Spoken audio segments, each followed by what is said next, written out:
Hello everybody, today we'll talk about how to fix or how to solve Tinder. You can't edit distance. To know how to fix or how to solve Tinder, you can't edit distance. You should just go settings. Here in this page you click apps, default apps, app settings.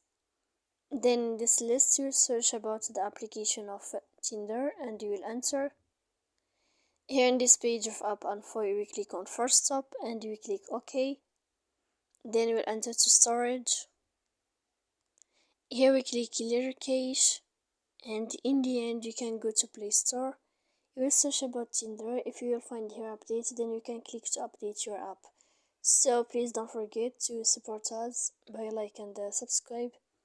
See you next time in another video, and thank you for your attention and your watching.